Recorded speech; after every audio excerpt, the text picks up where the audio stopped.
days. Where you don't want to wake up. Everything is fun. I don't remember the rest. Everybody sucks. I couldn't listen to that music. Oh, yeah?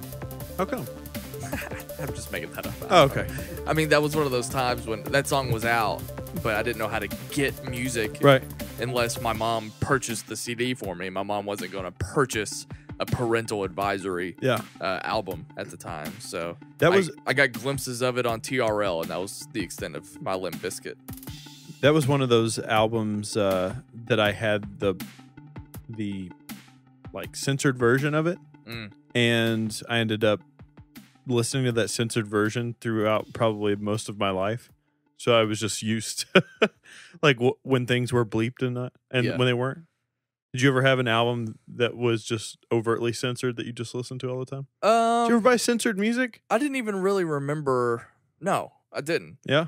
I remember, I think the most obscure album that I probably bought was, do you remember the R&B artist Joe? Boy, yeah. I bought I love the song Stutter because there was like a remix of Stutter. Yeah. And I bought that album and you know, we talk all the time about the fact that music can be annoying because you only want to listen to one song, and that's why iTunes is so great. But that was a weird thing because I really love that song, but it's like, Mom, can I have the CD? And it's just like this guy laying across the couch, like with his shirt unbuttoned. And it's like, I really like this one song on it. That was weird. I regret that. But no, I didn't really buy any aggressive albums like that until freshman year when I bought Young Jeezy's Thug Motivation 101. So it's ridiculous. I think just looking back on it, that was even a thing, that you could buy censored or non-censored albums. I mean, I bought a lot of censored albums. One of the worst ones that I ever bought was the first Eminem album, because instead of just like, you know, there's different ways to censor music. Right. You can just like drop out the word. They can do like the you know, like on the vocal, just like a delay of the previous word. But for Eminem, they actually had bleeps in them, so it'd be like blah blah blah bleep, blah blah blah blah bleep. I think that's the worst option. 100. I never heard. It's the only option. Album I've ever heard them do that. Really? Yeah. Yeah, that sucks. Why would they do that? It was terrible. Yeah, that's got to be really annoying. And I mean, it's Eminem. The first album was raunchy as hell. Right. But yeah, so what are we doing here? It's a Sight and Sound Weekly, and it's Sunday night. We're watching Silence of the Lambs before we... This is, I believe, maybe it's 52. Like, this might be a year's worth of Sight and Sound Weeklies, I believe. Okay. To my knowledge. I feel like we've been celebrating our birthday for 2 months now. We have. But, like, it's funny because we had that Podbean scare this week. Which I assume that you went ahead and paid for the year in advance. So no. Oh, okay. No. Oh, it was because you lost your debit card previously, and you didn't attach it. I think so. Maybe I had paid for the. That's right. For the year. So I don't know. That was a scare. I've had that before though with other podcasts. I went to upload, or I went to do something. This is 51, by the way. It's not 52. I went to upload or try to upload a podcast, and our Podbean account had just been shut down. It scared the shit out of me. I thought our podcast was gone forever. Got the hiccups all of a sudden here. Yeah. You like that? Just keep talking, Jay. I'll hold my breath. I have a legitimate way to get rid of hiccups. Like everybody has their quote unquote thing, but I have had a remedy for almost my entire life, and it helps every time. They just immediately go away. It's to take 10 sips of water in a row. But it has to be 10. It can't be less, can't be more. He's still. Why couldn't it be more? Because wouldn't that be like a maximum strength hiccup? It just doesn't work. Anecdote. Antidote. It doesn't work. It's a good hiccup anecdote. Something about that 10 sips of water. Try it. Let me know. Jay's hiccup anecdote about his hiccup antidote is toward the window. You know that song? Sound of Music. Let in the antidote. Sound of Music. No, that's it's Travis Scott. Young Jeezy, the motivation, what I want. It's Travis Scott. It's the first album that ever embarrassed me in my album reviewing career. I thought it was that Taylor Swift song. What? Or album. No, You got so embarrassed you took your episode down. No. This was an album I gave a C to, and it ended up being my number 2 album of the year. Yeah. Yeah, music can be tough sometimes. You have to go back on things. I'm going to do something with Chris Hartwell soon for Sight and Sound Movies. Yeah. We're going to talk about the most overrated 2017 movie, but Right. it's a movie that we loved and decided over time. So he's going to tell me the movie he loved the most at one point, and as 2017 has gone on, it's worn off. The hype has worn off. So we're going to talk about those. I want to guess it, but then it would be giving away the episode. Yeah. All right, so something let's guess. to look forward to. Yeah, I guess so. It was funny. Did you see somebody on the Facebook group said that, which, I mean, I don't know why I never realized that this was probably a thing, but somebody was like, actually, the movie Bucket List is my favorite show on Sight and Sound. And I was just kind of like, oh yeah, I guess people can have their favorite types of course they do. We see the stats and whatnot, but it's just kind of funny. Do they give you like some thought like, hey, I need to bring this back. I need to keep doing this. No, I didn't see the comment. I didn't see that comment. No, Okay. I don't know what you're talking about. Yeah, somebody came on and they said it's exactly what I just said. They said that their favorite episode was... Whoever you are, tell me again. Also, do me a favor and tweet at P. Nemiroff. Say, hey, you're wanted on Sight and Sound Movies, the movie Bucket List show. We'll get it going. That's like the hardest part, I feel like. Maybe not. It's definitely not the hardest part. It's one of the harder, more frustrating things because it's not like we don't want guests on the podcast. It's just, one, incredibly challenging just for scheduling, and two, also just in general. Like, I just want some of my friends to come on the podcast sometimes. They're just like, Well, you texted me the other night that you were trying to get Cody to hang out. Whatever happened to I stopped responding to him. You stopped responding to him. I did. Was he pissing Taste you of off? his own medicine. No. Oh, okay, I see. Yeah. There's a little bit of it's methodical there. It'll happen though. It'll happen. The argument that always weirds me out, and I think I brought this up on my music show one week, when people say, I'm not that interesting. People don't care what I say. And I'm thinking to myself, okay, I would be hosting it, obviously, and it would be my job to, keep the conversation going. Like, it's not like you're just going to be hosting a show by yourself. Yeah. It's just kind of, I don't know, it's a bizarre take. I got something new this previous week, or we did. For the very first time, someone called us boring, Jay. I feel like I've seen that before. I don't think I've ever heard. I mean, hey. Yeah. I get it. But it was via it was via SK Plus. Yeah. So, and I think the interesting thing about that it was our most played episode. That channel is the fact that there are 20,000 potential people that could listen to us. And of course there's going to be people that just come in for the first time. I think we have our own, sort of groove and vibration. I think that people, if they were just like, well, I'm going to see what their schmoes are up to. And we also have like our inside jokes and things that we've carried with us since day one and things that, so. And there's a certain point where you just, you can't just explain it every time. So right. You're either with us or you're against us at this point. I don't know. That's never really been enough for me to just not want to get into something. Yeah. Like, it may be someone will call me out. Like, actually, you said this about this, but like, when I got into Dan Le Batard, he had 15 years on me. Right. I mean, I didn't know half the shit that they were doing when I listened, and I had to figure it out as time went on. Same with Schmoes No. It's the exact same way. Right.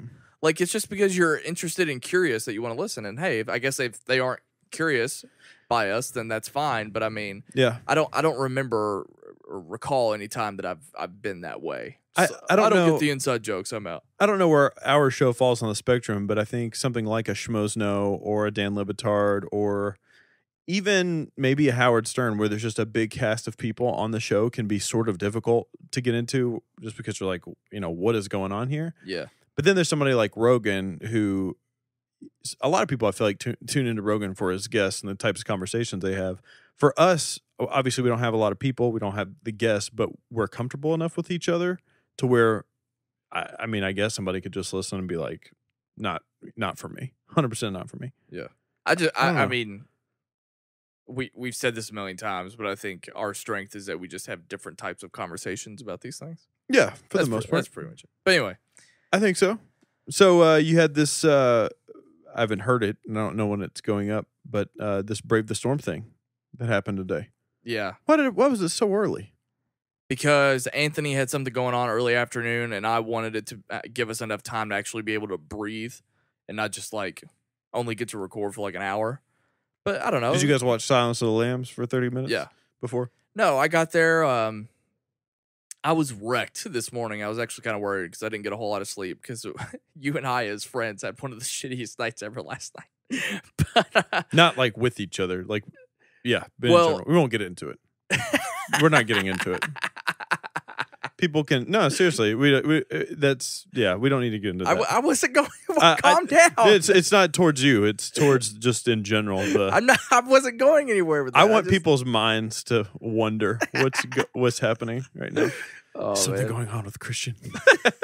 So I got there this morning at 8:00, and Ryan and Eric had they got donuts for us. They didn't get me a coffee. Anyway, so they had a big box of donuts. Nobody really gets coffee at North Lime. Coffee and donuts. I'm sure they did, but me. But for whatever reason, people were like, I'll go to Starbucks. That's what it seems like. It's all right. I had my green tea, so it was all good. But yeah, we had donuts. We set up and we were chit chatting. And how was Seda? She was good. Yeah, yeah. I didn't like. I think some of us were self conscious of her, but I'm like.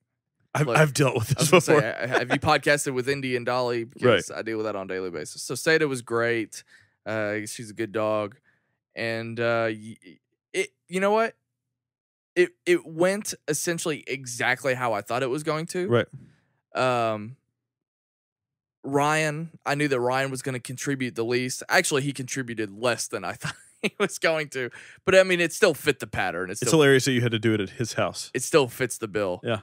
Well, that was also the center, the middle ground. Like Anthony coming from Richmond and I'm coming from Frankfurt. So, Josh and coming from Nashville. Yeah, from Tennessee. Yeah, and Eric. I've lifted his name. Sorry. Yeah. So, it was fun, man. I mean, we had a good time. I think it went differently just because they weren't sure like how to navigate a podcast. Like. Yeah. It was Was that weird for you just being like, oh yeah, I forgot that this is something I do all the time and you don't do it? It was one of those things where like they were just forgetting to pass each other the mic. Right. Like someone would start talking without taking the mic. So there's a little bit of Kayla? There's a little bit of that at the beginning, but it went away and it was all in good fun. And so yeah, we had a good time. We just talked a lot about our thoughts and feelings over the years, and yeah, it was good. And then there's a big announcement at the end of the podcast, Jay. I'll leave it at that. A baby. That's all I got for you. Ryan's having a baby. Yeah. With another member that I'll let you sit on that. Eric. Duh. Which one would you most want to have a baby with? Eric. Really? Yeah.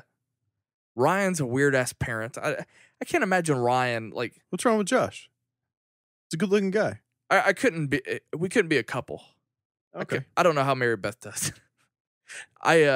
Ryan is just gonna be a horrible dad. I can just see his kid going, Daddy, I'm into this thing. I'm into baseball. And Ryan's gonna go, great. I'm gonna have to go to this baseball game now. And his kids are gonna be horribly unhealthy. He's just gonna feed them chicken tenders and Pop-Tarts, and it's gonna be awful. It's not okay if their pretty. metabolism can handle it. Yeah, but I mean, his metabolism can handle anything. He's still. Does he eat like shit? Huh? Does he eat like shit? Oh my God, yeah. He's one of those shitty picky eaters that I can't stand. Oh, really? He's a horribly picky eater. Like chicken with cheese. The only thing that he's done that's health conscious in any way is drop soda, and I think he's been without soda for years. Because. He went to the dentist one day, and this is how he words it, and I'm sure the dentist didn't say this, but Ryan said, yeah, the dentist told me that if I drank one more soda that my teeth would fall out. Yeah, soda's not good. He just never drank soda again. That's fair. I like that. We also need to have our Starbucks after party with Eric in the near future. Yeah, we do. I had not going to bring up like a whole interaction with Starbucks today, but I actually tried to be friendly to them today and start a conversation. That's nice. It didn't take? No, they didn't want anything to do with me. I think it might have been because I went through the drive-thru this time. Here's another thing, and I'm going to say this out loud so that you remember. You can help me remember this. One thing that I don't understand is, why do they run out of things? I don't know. They just run. They run out of cold brew sometimes. You don't just go to Wendy's and they say, "Oh, we're out of burgers."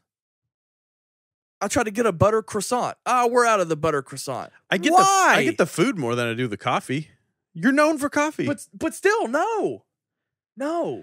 Yeah. What the hell is that? And then I had to get a chocolate croissant, which was really good. Aren't they just like frozen anyways? I don't know. Or something like that? Yeah. It's a nice flaky crust though. You like that? You wouldn't know it. Yeah, I don't take to the croissants. We need to do They're not keto. They're definitely not keto. All those carbs. What else happened? I feel like something else happened last night that I needed to bring up, but I don't remember what it was. I hung out with our buddy Josh Glancy last night. He was drunk and he was very loud. Okay. Need to get him on this podcast soon.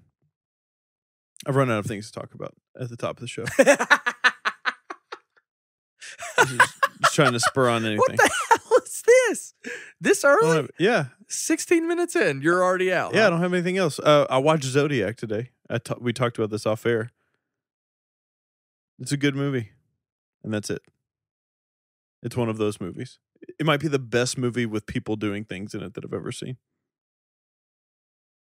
Reminds me of Spotlight. Your attitude towards this movie reminds me of Spotlight, where it's like, Spotlight won Best Picture that year. And as soon as it won, I remember thinking, what the fuck? It's just a movie about...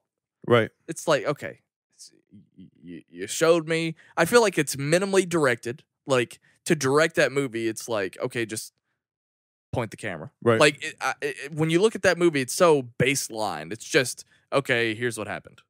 There's nothing special about it. There's nothing particular about it. It's not memorable in any way. I think it only got the amount of attention is because of the material and what the controversy, what it's about. But even now, that happened in what, 2015? That's easily over time going to be the most forgettable Best Picture winner of all time. Right. It's just not that much of anything. Yeah. What it's actually about is bigger than the movie itself. Have you continued on with Mindhunter at all? Yeah, I finished. Well, I was stuck in the middle of that second episode, and I think I finished the third. Right. So not much progress, but I'm working on it. Yeah, slowly but surely. It's just kind of funny because when the show popped up, also again we've already talked about this. We haven't even gotten into the TV discussion yet. Just talking about it, but. Because it was a David Fincher murder mystery, serial killer type of thing, Zodiac kept popping up lately. Like all of a sudden, it was like a buzzword. So I was like, yeah, I haven't seen that movie in forever, and it's on Netflix right now. And it's not a bad Halloween-y, October movie to watch. So we turned it on, and yeah, it's really good. So if I watch it, we're gonna do a never before scene. We can do that if you'd like to. Okay. How do we feel about? So we're like a week away from Halloween. My dad's birthday. He was born on Halloween. Really? Yeah. Okay. It's easy to remember. It's easy to remember day. That's true. How do you feel about Halloween? Do you celebrate it? I know that it bothers me when I'm trying to drive through my neighborhood and there are parked cars everywhere. I don't even necessarily mean trick or treating. Like there's people that like they love the spectacle of Halloween. They buy like the decorations, they theme. I think Luke's doing like a horror movie a day or something like that sort of thing. Like, do you get jazzed up about it at all? No. Yeah. I mean, there have been times I've gone to Halloween parties in recent years, and I pulled a Jim Halpert, and I just pull off the most lame Halloween. There was a Halloween costume that I had where I just took a box of "Hello, my name is" cards. Mm-hmm. And people would just write a name on it and then slap it on me. And then I was whoever that person was whenever they gave it to me. And then that was I wore nothing other than regular clothes. And then they just did that. And yeah. I'm that guy. All I do is I try to I definitely don't put up anything. I don't do anything crazy, but I do themes certain things around it. Like I just did that episode on creepy music. Sort of rethinking about all that stuff and seeing other people talk about stuff also was really nice. But we've been watching horror movies. Like Kayla just watched Cabin in the Woods for the first time. Oh, how ever. did she feel about it? I think she thought it was fine. Oh, boy. Let me tell you what about that movie that's unfortunate. Oh no. We watched the trailer for it beforehand. Bad idea. It gave way too much away about what was special about that movie. And I think it kind of ruined it for her. It ruined, like, I went into that movie cold, and I guess spoiler for anybody that has never seen it, but I went into that movie cold, and I didn't realize it was as satirical as it was. And that was a really special thing for me when I saw it for the first time. But one year I did a Stephen King movie marathon where I just watched like good ones and really bad ones.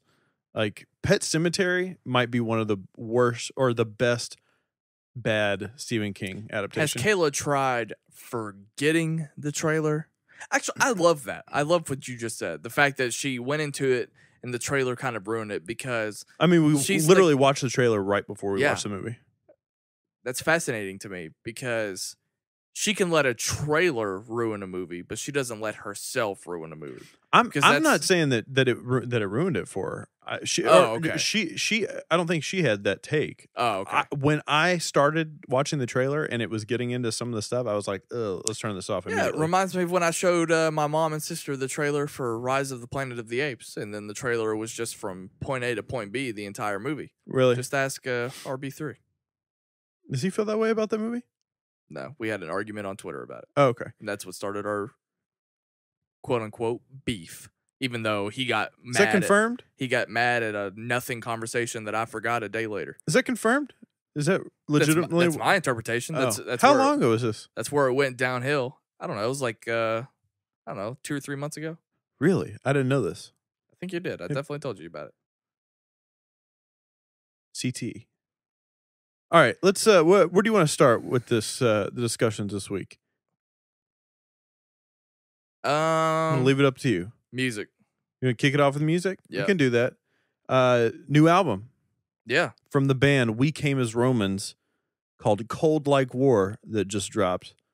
Break down our thoughts about the album in a second. I want to go into some other stuff talking about that genre of music, but just real quick, let's get our feelings out there about We Came as Romans. How do you feel about this band? I remember the days when they were a MySpace band. I designed their MySpace profile. Oh, did you? Did you know that? Yeah. No. I They're very difficult to work with.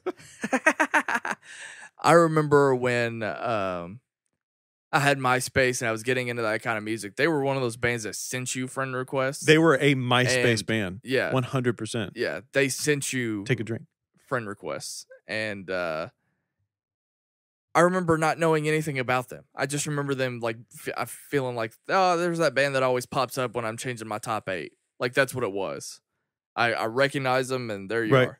And then there was one day when they opened, I can't remember what the show was, but I went to a show and they weren't on the billing. Yeah. But they were one of the opening touring bands. And so I showed up and I was like, oh, that's interesting. I know them. They're from my MySpace. And I remember thinking that they were fantastic. Yeah.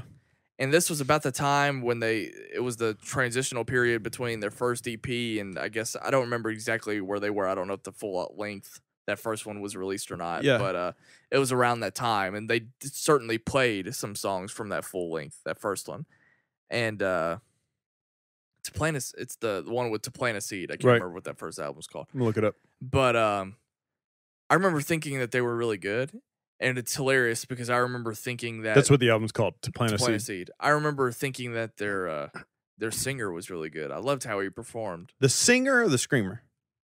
The singer. Oh, wow, okay. And I remember being like, yeah, this is awesome. And then I went home and actually checked out that album. That first album, To Plant a Seed, I wore it out. Right. I thought it was a lot of fun to listen to. But when I heard the singer actually on the album, bummed you out. We'll get there. This is an interesting band for me because there was this weird period in metalcore and screamo and post-hardcore music, and I would probably categorize them more as a metalcore band than anything. Definitely, I mean, I agree. Where there, you had a lot of these quote-unquote scene bands that were like young kids coming up, going to Joey Sturgis's studios, signing to Rise Records, screaming and singing with breakdowns. But one of the things a lot of them did was they were a little whimsical about their approach to things. Like Prada, for instance, they would have these weird like Southern metal parts in their songs, or they would have just weird moments, and their songs were titled things like Big Wiggly Style and Assistant to the Regional Manager. That was like just really goofy shit. I feel like there's a large gap in time from where you just went, though. No, I'm talking about that moment in time when those scene bands started popping up, those MySpace bands, young kids doing stuff like that. You had bands doing silly things in their music. And it really took me out of it. And I thought that We Came as Romans were going to be one of those bands just because, again, they were young, MySpace band, and they just fit a lot of these molds. It also, like, there are so many bands that I've seen over time, like on MySpace, where you just, like, you look at the band name and you roll your eyes. Yeah. We Came as Romans has a very local band, roll your eye type vibe to it. Yeah, a scene band name, like 100%. It just doesn't make sense, and it's stupid, and they just put some words together. So I skipped this band for a long time.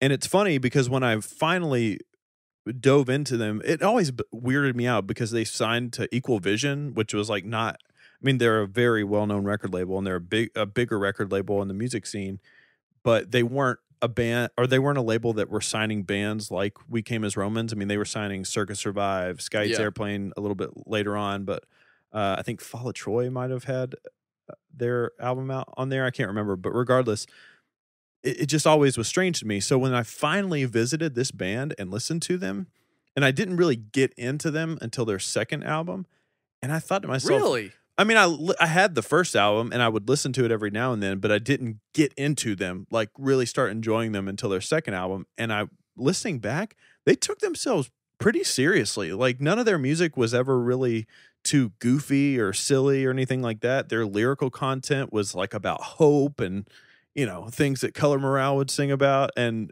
trees and planting things and flowers. Like they took themselves pretty seriously, and they're a very technically proficient band. Like they perform really, really well. But just their drummer's good. Their drummer's good. Their guitar player's good. Their guitar player helped write a lot of the songs on No Hope, which is the best Color Morale album. And yes, to talk about the singing just for a second, the singing has always been a point of contention with me in this band. His vocals are overtly processed. And one of my biggest things look, every album you've ever listened to has vocal manipulation on it, you know, pitch correction, auto-tune of some sort. And I've always said, either do not make me notice it at all, which is the case for most people when you can't tell, or just make it a point, and that's fine. Like, just embrace you using it. But all the emotion, all of the feeling has just been completely stripped away from his singing. His singing voice is one of the least interesting voices I've ever heard in my life. It sounds like a keyboard that's being played in the background. It's one of those, if you could manipulate I agree with what you're about to say. Give a singing voice to a computer. Yeah. That's what it would be. He would be the definition of that. And he writes boring melodies. It's also exactly. Yeah. That's what I was gonna say. They're just uninspired melodies. They're very simple, and I feel like somehow, and I don't know how to explain this, no matter what note he is singing, it sounds like the same note. Oh, 100%. Like it's just his voice is only one thing all the time. And something that I have ranted about, Eric has probably heard me talk about this a million times over the years, because this is a band that's been around for a while. They've been around for a really long time, yeah. I have never understood why he's still in that band. Well, like, just get now he has more of a place. Just get rid of him.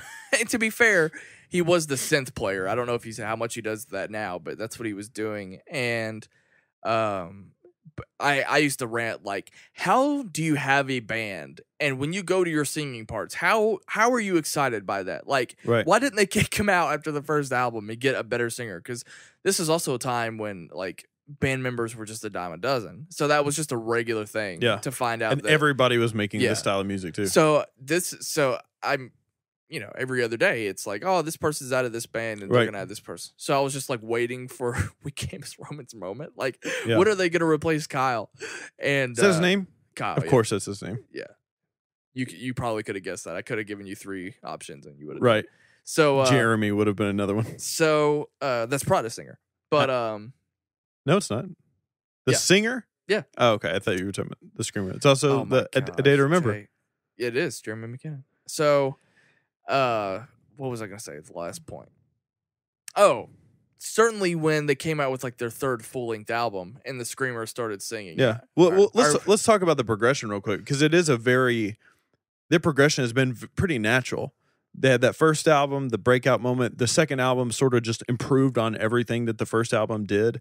I need to go back and check that. It's out. really I good. don't remember it that way. It's tighter, and they take a few more risks in their songwriting approach. But the third album, they kind of did a Bring Me the Horizon before Bring Me the Horizon did what they did. This was in 2013, their album Tracing Back Roots, and they started embracing more pop elements. And I don't necessarily mean singing, but I mean even taking like big synth leads and stuff and just huge, epic pop sounding choruses, even though the singing was still lifeless. I really did enjoy that third album quite a bit. Their fourth album, which was their self-titled, I did not care for it. In fact, I've spent hardly any time with it. Same. Just didn't care at all. Don't care. But so we're here today, Cold Like War, and they've kind of done almost, at least on paper, the things that you would expect a band like this to do in terms of their evolution. They've done aggressiveness, they've done poppiness, like maybe even a little bit of experimental stuff. Like, I feel like this is a weird album for your band to exist on, where you're just like, we've done everything we're supposed to do. What the hell do we do now? Let's talk about this album. How are you feeling about it? So you showed it to me sort of in pieces. You were the other day, you were going through some of the songs and showing me particular parts, and we were just kind of making fun of it or whatever. And I remember sitting here, and it was just kind of a big eye roll the whole time. Okay. Like, I was just like, okay. The sequencing of this album is very strange. It was easy to make fun of when you were showing me those parts, right? And we were out of context, right? We were making fun of that stuff, but so I listened to it, and I get it. I think so. When you're in the world that we're in right now, when you have like Bring Me the Horizon doing what they're doing, I think they're following along that same path, but putting their own spin on it. I don't. Yeah, listen. for sure. I don't listen to anything. I do think that they are trying to do some of those things, but they don't sound like Bring Me the Horizon in the process. Like, I feel like they're going about it their own way. Well, Bring Me the Horizon brings a lot more like darkness, I think, to it, to what they do, and it's a little bit tongue in cheek sometimes. So I think it gives them I'm gonna throw this word out there, but I don't mean it in a negative way. It gives them almost a little bit more credibility, and maybe even a little bit more like artistry to it when they do it. Yeah, I can definitely see that. But as I was going through the album, it didn't feel as weird to me as it did when you were showing me all those parts. Right. Like, it felt strange. And but no, I listened to it and I started to kind of actually take to it a little bit. Right. I thought the first couple songs, especially, even Cold Like War. The opening song is pretty good. It has a really long intro, which is kind of strange. But when it gets into it, it gets really into it. Two different songs. Okay. No. But I'm fine with this. Yeah. Actually, I was digging it. I mean, it has, for one, what's the screamer's name? I don't know. He looks like a Michael. Okay, let's call him Michael. Michael, he's actually, and this is something that welcome to Sight and Sound. We're just gonna make up people's names. Michael, totally fine with it. Makes sense. Michael is actually one of my all-time favorite screamers. He's fantastic. I've always loved his fantastic. scream, and I've seen them live like 2 or 3 times, and I've always really enjoyed watching him. And it really was awesome when he started to sing more as well. But hey, I think he's a better singer than their actual singer. That's what I was gonna say, and you made me stop my point because you were going somewhere else. Of course he is. He is. That was my point. His name is Dave Stevens. I don't know. I actually did know that and I couldn't remember. When he started to sing, it made Kyle even less relevant. It's like, all right. Those are terrible names. Dave and Kyle. Yeah. Those are like names you make up for people in the background of like lost They should scenes. have better names like Ryan and Has Jay. anybody seen Dave? Was he on the manifesto? Well, the joke was Steven Scott. They were. Oh, is that who it was? They did that. They couldn't get their names right. Well, let me address the thing that I said a few minutes ago about the sequencing of this album because I find it particularly interesting. You mentioned the Cold Like War song, and I had done a track review of that song when it came out. It was the first single off of the album. And I remember listening to it and thinking, like, why is this the lead single? Because it wasn't like overtly catchy to where I felt like it could have caught traction. Yeah. And it was stuff that we had already heard from the band. So they're sort of ticking boxes of like, why does this need to exist other than maybe like, hey guys, we're still capable of doing what we've done in the past. And I just was like, it's fine, but it wasn't getting me excited. But listening to it within context, the rest of the album, I actually do enjoy the song quite a bit. But what's funny about listening to this album was when I put it on, I let it play through the first like half of the album. And I was like, yeah, this is good. It's about what I would expect from the band. And it's funny because I had finished the album and Luke was talking to me about it and he was saying that he really liked it, and he started to get like in defending mode.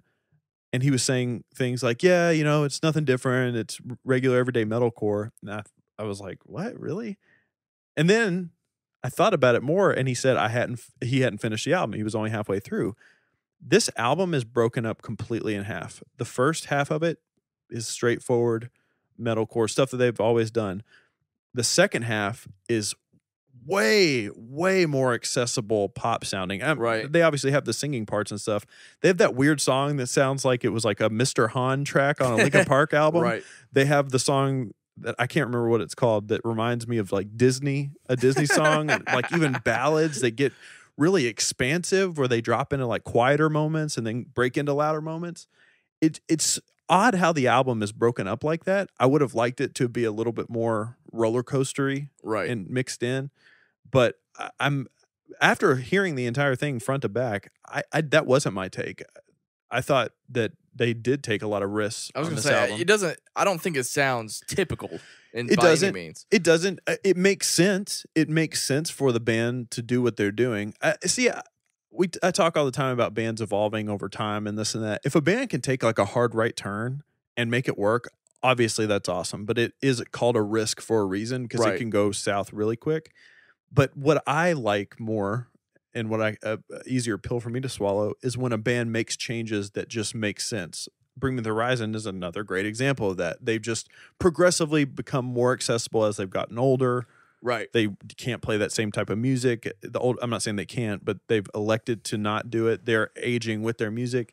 And yeah, man, I think We Came as Romans has done it. This isn't going to change your mind. This is the most interested I've been in an album, in a couple of albums. Like since the first one. From We Came as Romans. Yeah. Since the first one.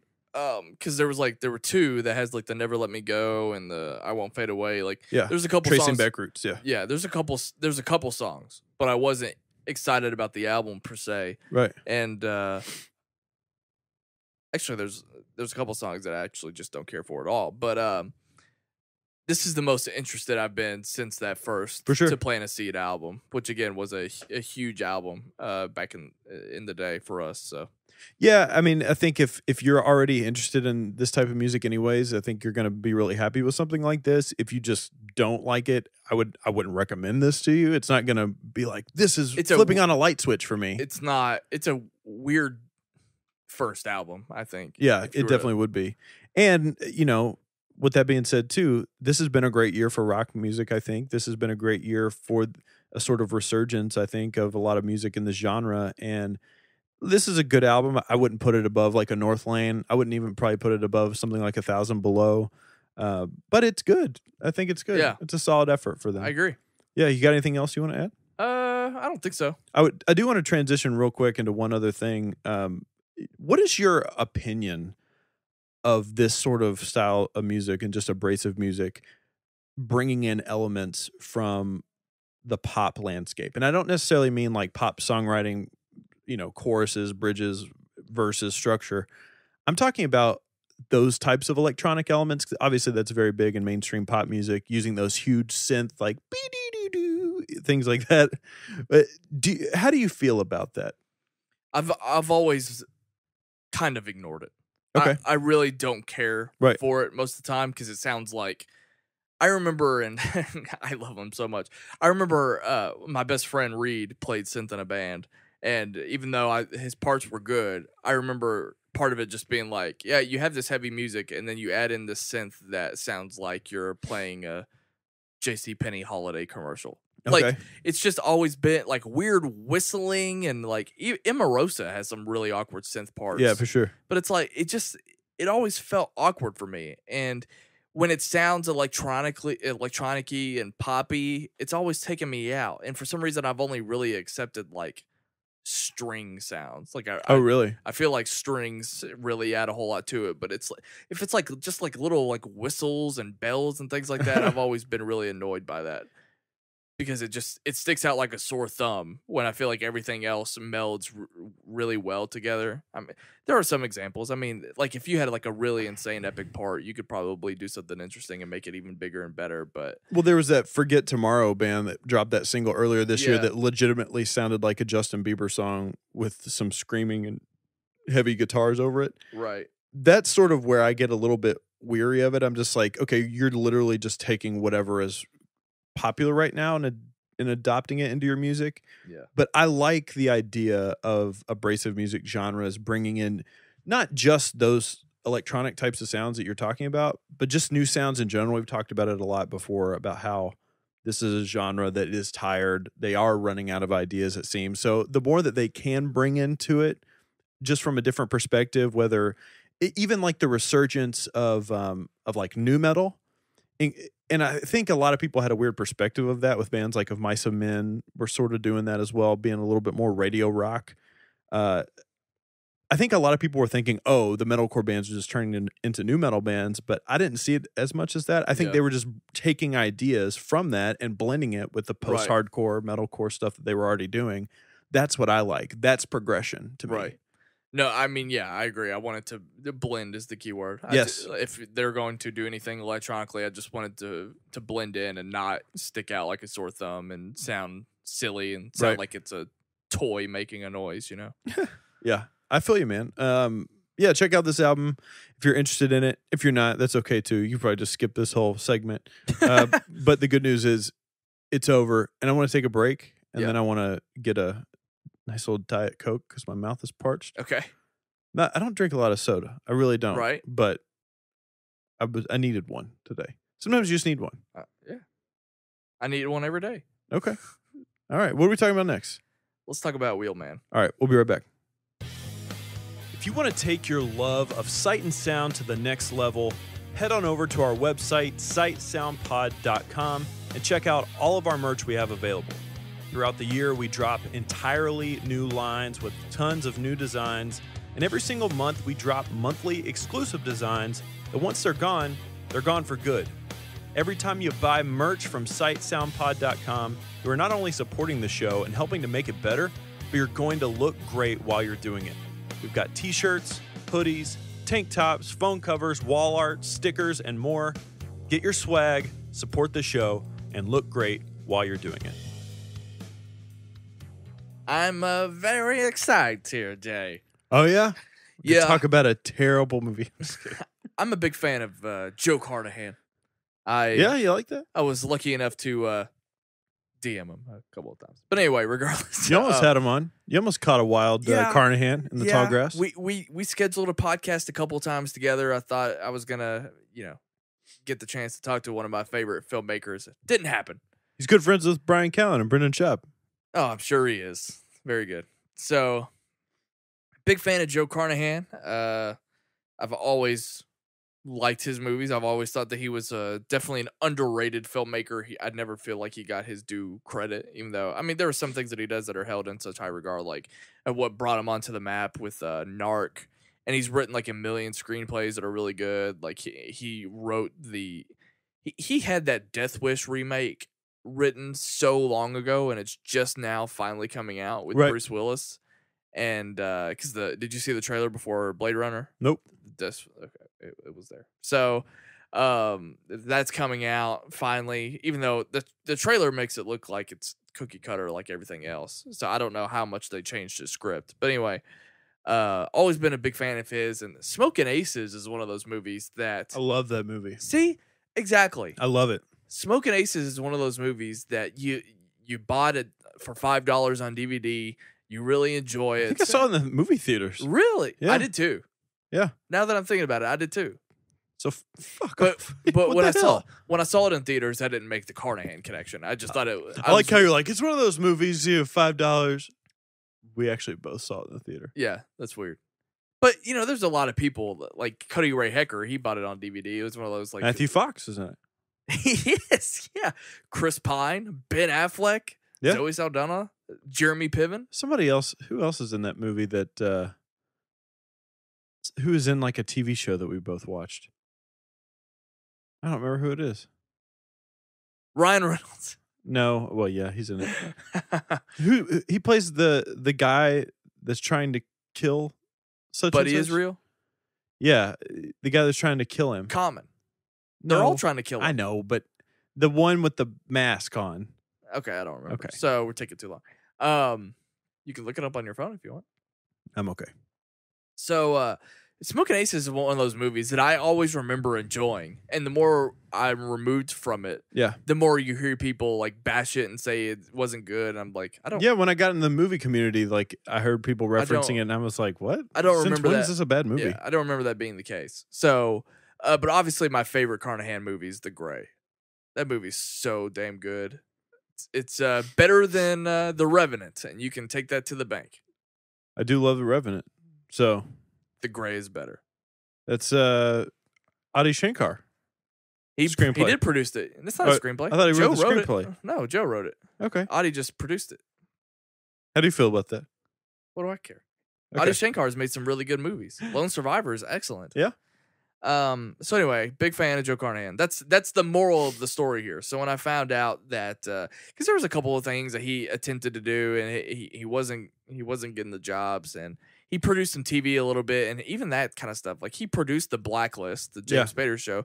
I feel like he doesn't even take part in that anymore. He had that Katherine Heigl State of Affairs show that was out for like a season, and that didn't take. So Is he still attached to the X-Force movie? I think so. Didn't he write the screenplay for that? Well, isn't that what Drew Goddard's directing? I don't know. I have no idea. I think Drew Goddard is directing X-Force. Okay. So I think Carnahan wrote X-Force. I think that's what he did. So regardless, there was a length of time where he wasn't getting his projects made, and then that's when he made the movie Stretch. Did you ever watch Stretch? Nope. I think it was like Universal or Paramount who just dropped distributing it, so he didn't know what the hell he was gonna do. And then like a year later, it ended up coming out on Netflix, and that was one of the first movies we reviewed on Film Beef. Right. Like it was a huge deal, and that's how I got to talk to him to begin with. Is because how we were all into Stretch. So yeah, there was just this time where I was a big Carnahan fan, but he wasn't really doing a whole lot. So earlier, I guess it was last year. I think we talked about it on Sight and Sound maybe. When they announced that they were starting a production company, him and Frank Grillo, called War Party, I got really, really stoked because that meant that he was, going to take it into his own hands and make the movies that he wanted to make. They have a full slate. I saw our girl Perry Nemiroff doing an interview with him on with what's his name? I'm forgetting his name. Frank Grillo. Sorry, CT again, and it's late. Yeah, they were doing this interview talking about this full slate of movies they've got coming up. I think they're doing a remake of The Raid, an American version of The Raid. Yeah. A handful of other things too. Right. So that's just really exciting because I want to be able to. I want to see him make the movies that he wants to make because he's just kind of that kind of filmmaker for me. And so Wheelman kind of forgot that it was coming out. I mean, I remember when it was announced and it was going to be the first movie under the War Party banner. I thought, and I mean, it even kind of got away from me a little bit to the point where I thought he was directing. But the trailer just like dropped out of nowhere a couple weeks ago, and I remembered that it was coming out again. Didn't see the trailer. The only context I had of this was Frank Grillo was on Fighter and the Kid recently, actually to promote another reality show that he's doing, where he's like going around the world and taking MMA fights at 50-something years old, which is crazy. But yeah, he barely touched on it. They talked about how good the movie was and how fun it was to make and this and that. But Yeah. that's the only, I didn't see a trailer or anything. Which is weird because it kind of works as in pun intended, a Frank Grillo vehicle. Because 100%. there aren't, something that's really genre like The Purge is, I feel like that's kind of the only opportunity where he's going to be able to break out. And I know he's in the Marvel universe, but Frank Grillo hasn't really taken anywhere. So I'm surprised that it was just kind of like the side thing. Yeah, but you know, but it's also his, and again, as a reminder, it's also his production company. It's him and Joe's together, so maybe that's why he didn't feel the need to. But the good thing about it, man, this is just the world that we're living in. First of all, the fact that there is so much content being created and so many avenues to distribute it on, and okay, so maybe it wasn't super widely known. Like we posted about it on the Facebook group, and there were a lot of people who didn't even know anything about it, but Frank Grillo went on Fighter and the Kid to well over 1 million people. Yeah. You know what I'm saying? Like, it's distributed on Netflix. It's crazy. It's crazy the ways that we could market things like this today. Yeah. For a movie I think that was made sub $20 million, something that's like what that. That's what I was looking up right now is the budget.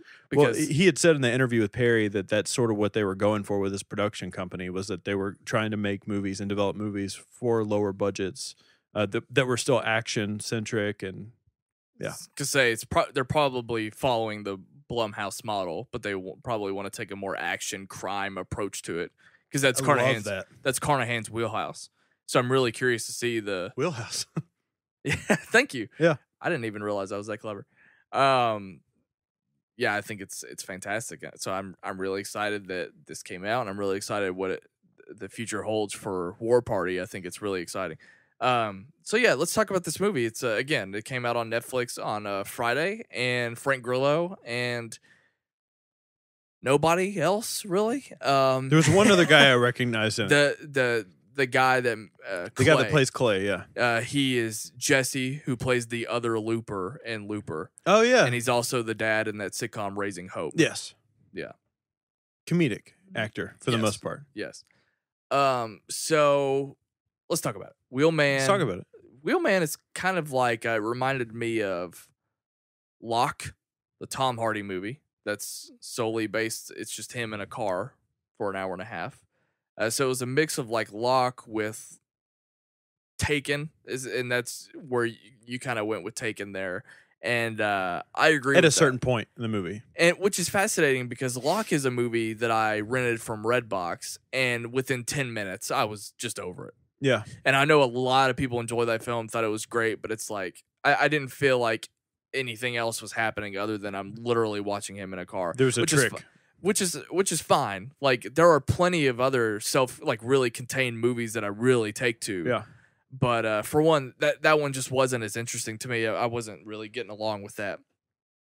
But this I got along with a lot more, I think, and it was a lot more my speed. And I just thought it was cool, man. It was, just, the title Wheelman, also that drive aspect as well. Maybe that's what I wanted to go with. Maybe sort of like a drive and Locke meets Taken. Right. Of some sort. And I didn't know where this movie was going to go when I got into it. I'll be honest with you, because yes, you touched on drive. It could have that aspect. It could have a Baby Driver aspect. Mm-hmm.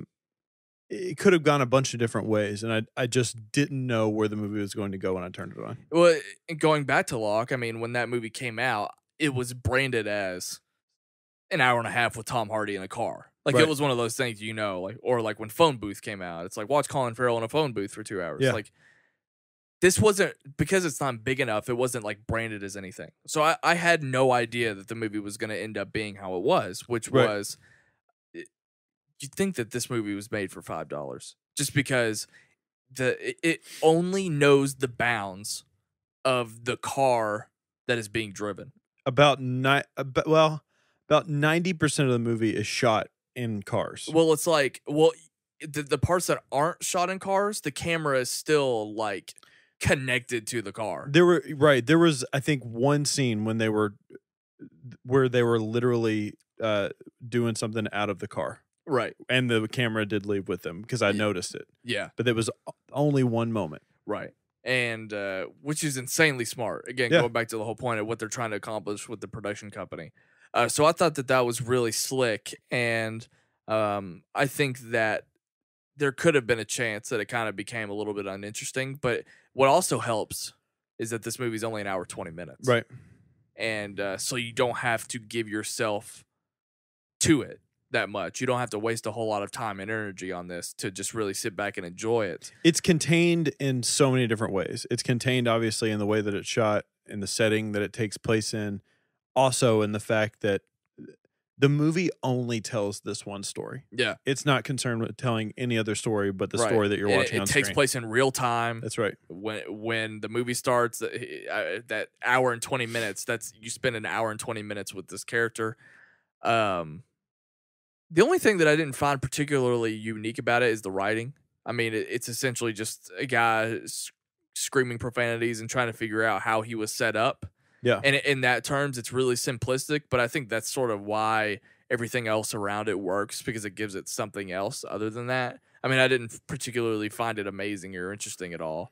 Right. The writing of it. But I mean, it's very, very simplistic. Listen, I didn't know what to expect when I turned this on. I've already established that. And we've reviewed another Netflix movie in the past that was just a travesty to Imperial get through. Dreams. It was John Boyega. It was a mess. And so I didn't know. I was busy on a Saturday. I thought about maybe only watching like half of it and just turning it off and saying that I watched the whole thing. I couldn't turn this off. Really? I was so locked into this. Yeah. I was so, pun intended, along for the ride, that I was just having a really, really good time. It's fun. The thing that I appreciated the most about this film, because I think it's easy for people to say, oh, well, it's so clever how it was shot in the car and all that. And it is, 100%. There's no getting around that. But there's also a nice story that is interwoven. It has it has thriller elements. It has crime and mob elements to it. It has just action, driving aspects of it as well. Right. A lot of that is really interesting, and it moved the story along very, very well. I do think there is an element of this movie where they put a ton of thought into how they were going to tell the story and how the story was going to go. Sure. Where the movie lost me a little bit, I really, really enjoyed this movie. Where it did lose me was the whole third act and certain things that it was sort of like they just completely got less clever towards the end. There, I'm not going to spoil anything. I'm not going to get into it with what actually happens, but it does sort of go a little bit taken for my taste, and I thought that was a little silly. So I didn't really get there. Like right. You had said that to me, but I didn't really feel that way. Right. Especially because those seeds are planted so early, and actually the seeds are kind of what made me roll my eyes a little bit, right? Because it felt like paint by numbers how that was introduced early on in the movie. But by the time it kind of got there, it felt like it was sort of just a natural direction to go. And I mean, yeah, you could say that anyone can argue that there's not a whole lot particular about this except the stylistic approach to it, and that's totally fair. I was captivated by the story, though. Yeah, no, I'm not. Yeah, totally. I don't think it's unique, right, in that sense. But I mean, I was still going with it and enjoying myself. I thought when they brought a certain character into the story and made that certain character so integral to how it was going to be wrapped up, that was when it sort of it was fine. It was still fine. It was still enjoyable. This goes back to you never know how I feel about movies. Really enjoyed it still, but it was I was just thinking to myself, I'm with you, but I am kind of annoyed by this. Just a little bit. This is where I want to give Frank Grillo a ton of credit, because like I said, Hollywood hasn't taken to him, and I mean, to be honest, he might be in trouble of just kind of aging out of Hollywood. I mean, I don't know if he's going to be playing old man roles here in like 10 years. It's in his early 50s, I believe. Yeah. So, I mean, he is an older gentleman, but I mean, he's fantastic in I thought this. he acted his ass He off in this did. thing. He did a really great job. You talk about the writing and the dialogue, regardless of how clever or not clever and simplistic it was.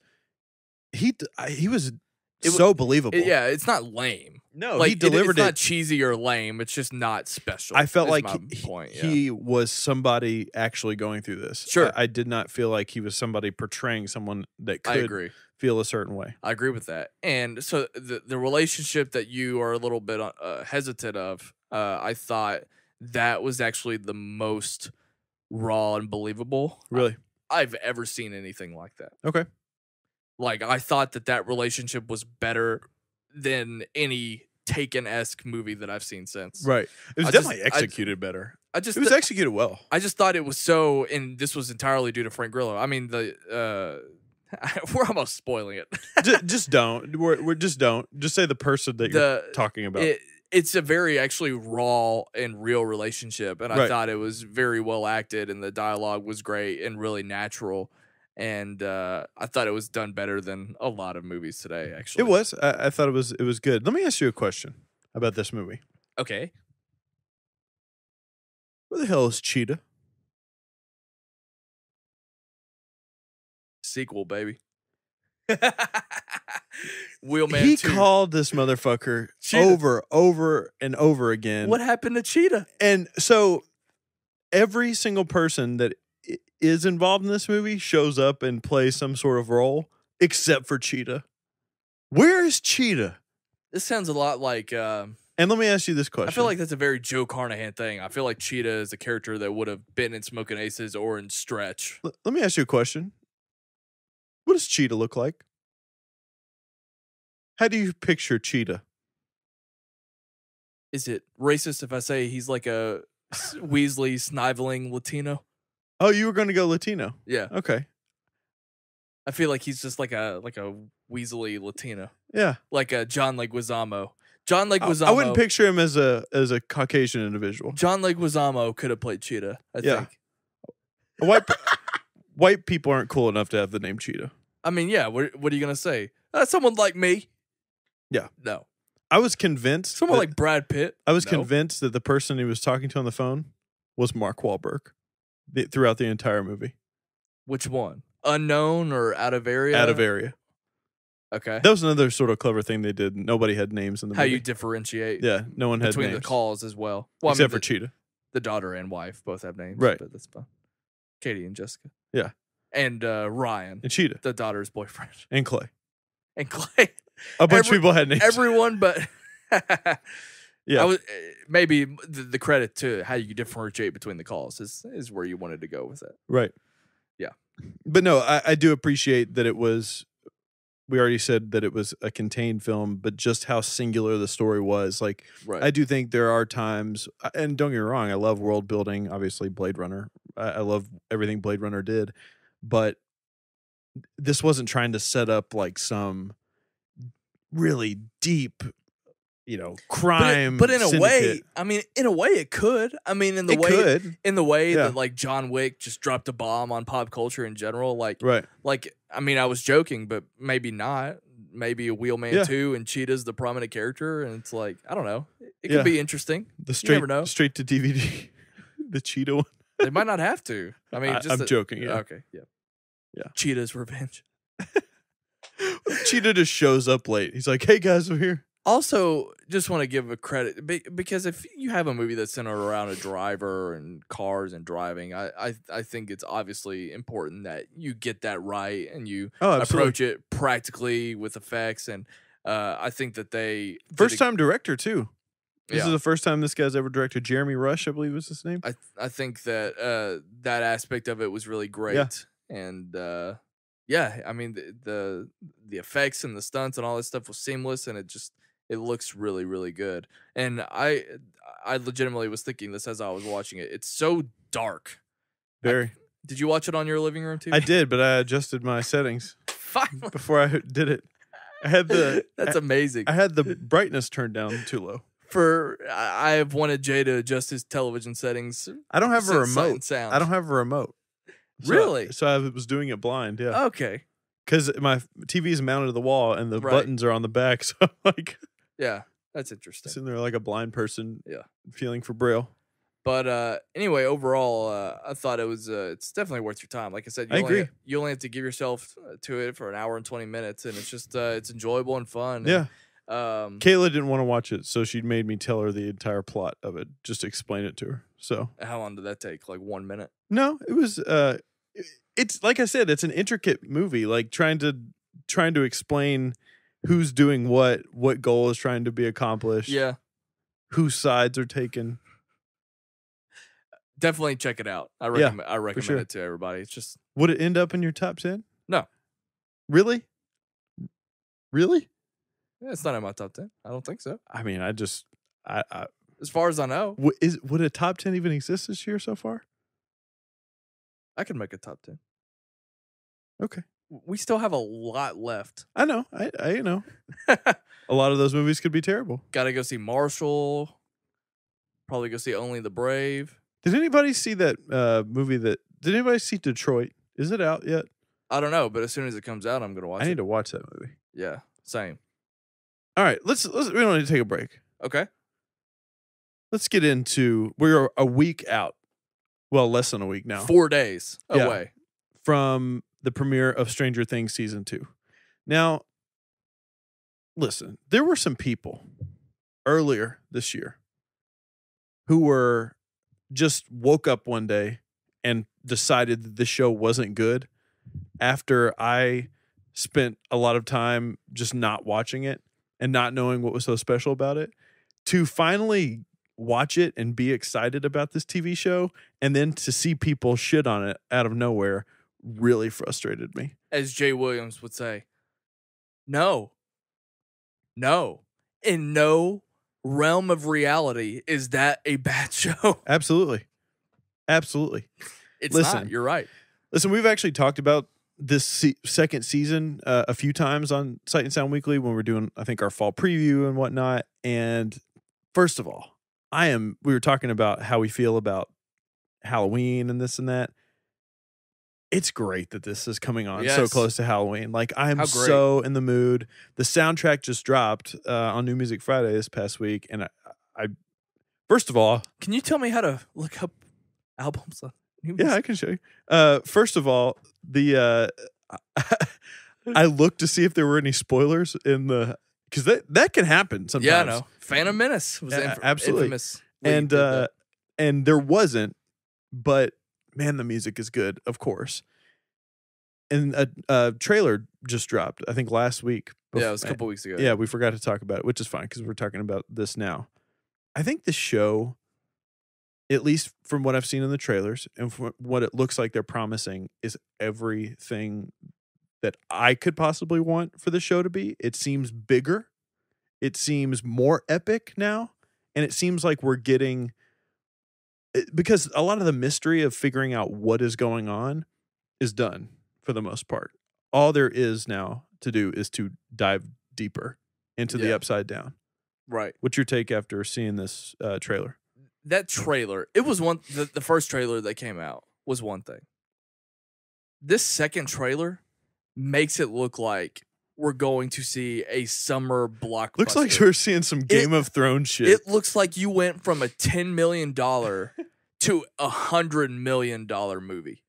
The trailer is action packed. What other Netflix show has this much hype around it? Like, legitimately. And don't come at me with Marco Polo. Orange is the New Black bullshit. Okay, Marco Polo.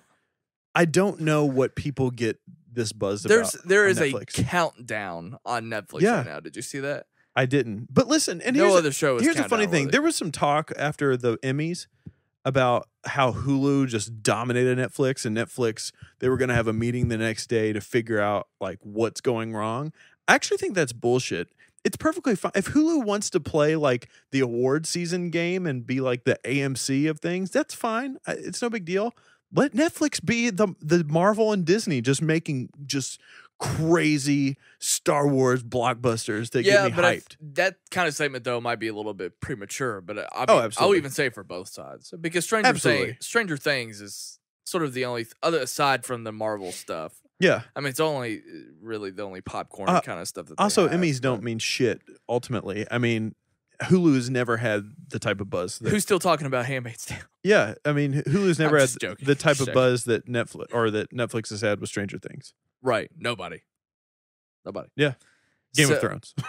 Well, HBO. I wasn't counting that. Okay. Because that's obviously an outlier. But anyway, that's sort of just what I took away from Stranger Things season 2. And I remember them before anything had even come out. I remember them saying that their approach was like a James Cameron approach to the second season, and it just All James Cameron does is make great sequels. yes, he does. And I think that this All just, he does. this just Nothing looks else. so much bigger than I was anticipating and expecting. And Seems like we're dealing with a bigger creature.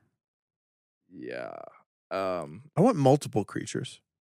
Have you? I think there's gonna be I do too. absolutely. It reminded me a lot of. There's this movie called Monsters I that never saw that. Always saw the cover. was actually. I think that was Gareth Edwards who directed that, and then directed Godzilla and then Rogue One. But it was really good, and it reminds me a lot of that same imagery because it's a lot of monsters like hiding behind clouds and like a quarantine zone, and Right. it looks very similar to that. And I thought that was The really Mist. Kinda, yeah. It reminded me a whole lot about that. A whole lot of that. So that looks really interesting. But again, I mean, seeing like there's that scene at the end of the trailer where all the characters are like holding guns and like Yeah.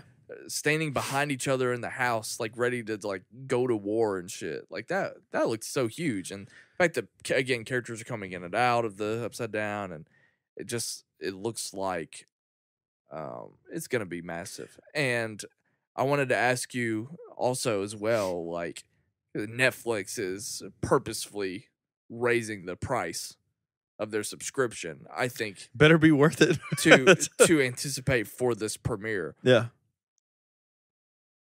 I don't have a problem with it. I don't care. I don't care at all. I mean, listen, there's a line. You know, I don't want to be paying $20 for it. Right. But if right now we're paying for HBO $14.99, yeah.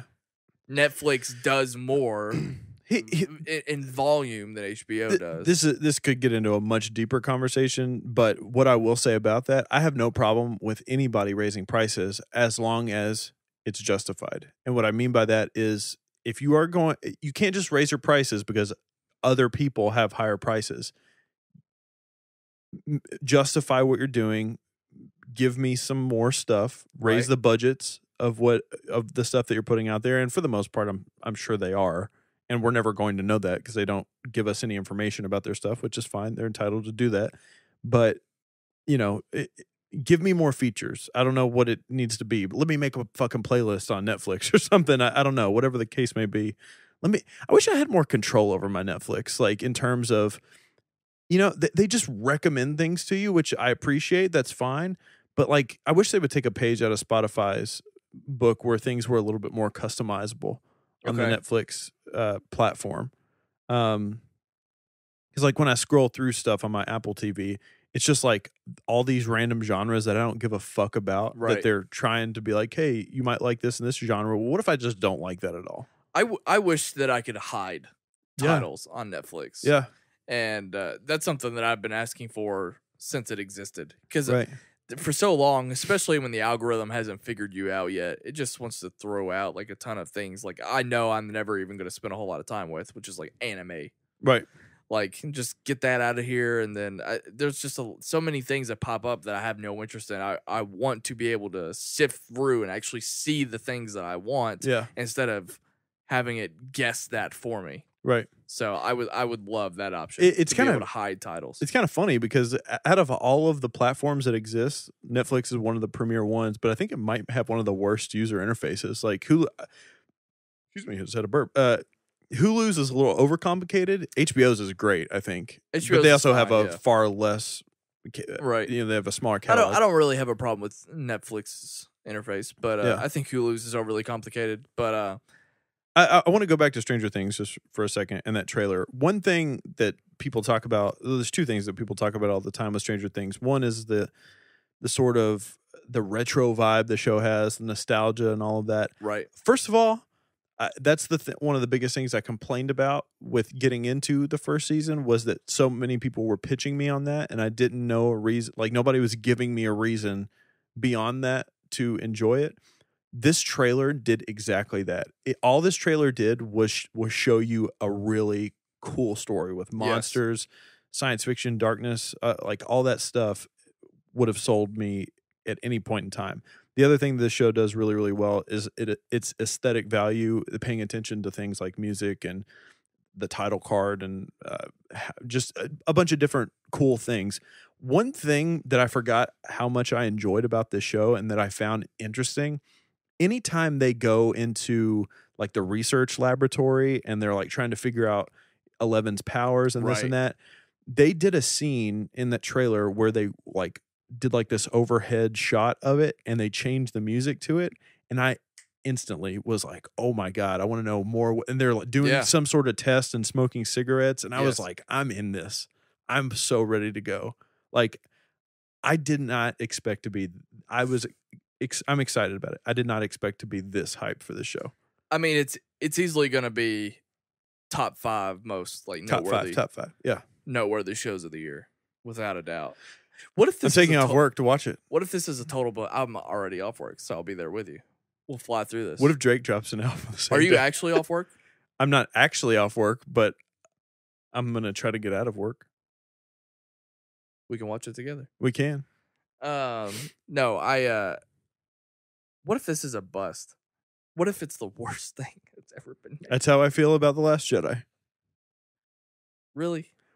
How terrible would it be if so I'm also anticipating the Converge album that's coming out. What if the Converge album is bad? What if Stranger Things is bad? And what if The Last Jedi is bad?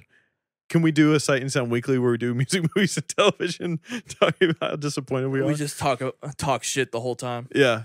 I don't know, man. I'm sold on it. I already started today working on my my EP that's going to be themed around Stranger Things season 2. We could do a Watch the Throne style mixtape if you want to. Sure. That'll never happen. Hey, man, you can hear the first... You've been asking me to record vocals for a year.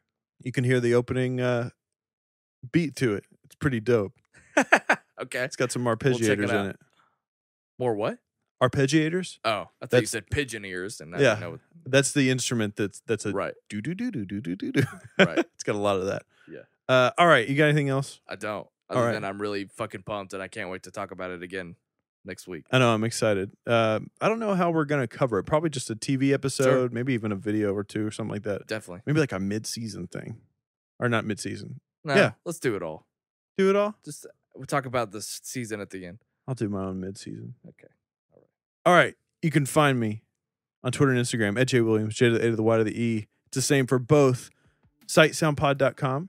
I haven't been promoting the shirts that much. I feel bad about it. It's how we make money. Please help us. Please help us move to California. I was looking at houses today. They're very expensive.